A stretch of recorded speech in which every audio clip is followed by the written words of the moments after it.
وزیر اعظم کہتے ہیں کہ بجلی کے شعبے میں گردشی قرض تمام وسائل کو نگل رہا تھا، اس کے مسائل سے نمٹنا بڑی کامیابی ہے۔ وزیر اعظم شہباز شریف نے کہا کہ بجلی کے شعبے میں گردشی قرض تمام وسائل کو نگل رہا تھا، اس کے مسائل سے نمٹنا بہت بڑی کامیابی ہے۔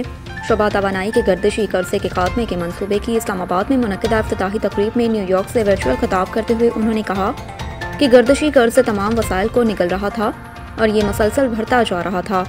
گردشی قرضے کے مسائل سے نمٹنا بہت بڑی کامیابی ہے۔ وزیر اعظم نے کہا کہ وزیر توانائی کی سربراہی میں ٹاسک فورس نے مستعدی سے کام کیا اور آئی پی پیز کے ساتھ کامیاب مذاکرات کیے۔ گردشی قرضے کا منصوبہ اجتماعی کاوش کا نتیجہ ہے۔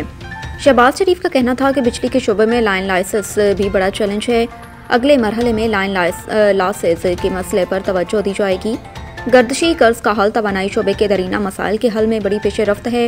وزیر خزانہ قبل ازیں اپنے ایک بیان میں وفاقی وزیر خزانہ سینیٹر محمد اورنگزیب نے کہا کہ بجلی کے شعبے کے 1225 ارب روپے گردشی قرضے کا حل مالی نظم و ضبط کو یقینی بنانا اور سرمایہ کاروں کے اعتماد میں اضافے کے ساتھ ساتھ پاکستان کے توانائی شعبے کے دیرینہ ترین مسائل میں سے ایک کے حل میں ایک بڑی پیش رفت ہے۔